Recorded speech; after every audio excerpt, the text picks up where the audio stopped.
Trop souvent, le personnel enseignant se voit imposer des activités de formation continue qui ne répondent pas à ses besoins. Avec l'adoption du projet de loi numéro 40, l'imposition de formation doit cesser. En effet, la loi sur l'instruction publique a été modifiée, introduisant ainsi un nouveau droit et une nouvelle responsabilité à l'égard de la formation continue du personnel enseignant. Tous deux entreront en vigueur le 1er juillet 2021. Premièrement, le droit de choisir ses activités de formation continue est maintenant inscrit dans la loi, ce qui est en accord avec la position de la FSE-CSQ. En effet, la loi est désormais claire à ce sujet. Chaque enseignante ou enseignant choisit les activités de formation continue qui répondent le mieux à ses besoins en lien avec le développement de ses compétences. Le ministre aussi est clair. L'instruction publique, qu'on reconnaît la grande expertise pédagogique des enseignants, qu'on reconnaît que ce sont eux et personne d'autre qui inscrivent les notes, les résultats des élèves, qu'on reconnaît que ce sont eux et personne d'autre qui choisissent leur formation continue.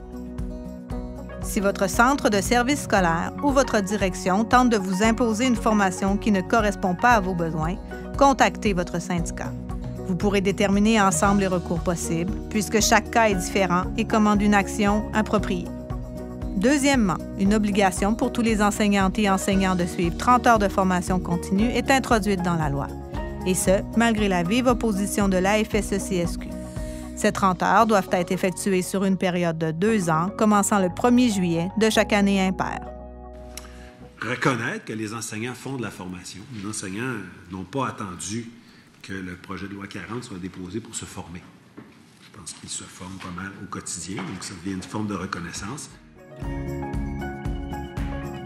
Pensons notamment aux formations financées par l'entremise du comité de perfectionnement, au temps consacré à la lecture d'ouvrages spécialisés, aux formations organisées lors des journées pédagogiques, à la formation entre collègues, au mentorat, aux cours universitaires et à toute autre formation pertinente visant à effectuer son travail d'enseignante ou d'enseignant. Mais aurez-vous de la reddition de comptes à faire? Eh bien, la loi ne comprend aucune modalité de reddition de comptes, mais il revient aux directions de s'assurer que l'obligation est remplie. Vous êtes donc invité à comptabiliser les activités auxquelles vous participez, ainsi que les heures effectuées. Si vous croyez que les redditions de comptes demandées contreviennent à ces orientations, n'hésitez pas à contacter votre syndicat local. Bien que le projet de loi numéro 40 ait ajouté une obligation personnel enseignant, rappelons que celle-ci vise plutôt à reconnaître ce qui se fait déjà dans les milieux. Et surtout, la loi est désormais claire. Nous avons maintenant les leviers nécessaires pour arrêter l'imposition d'activités de formation continue. Utilisons-les pour redevenir ensemble maîtres de notre profession.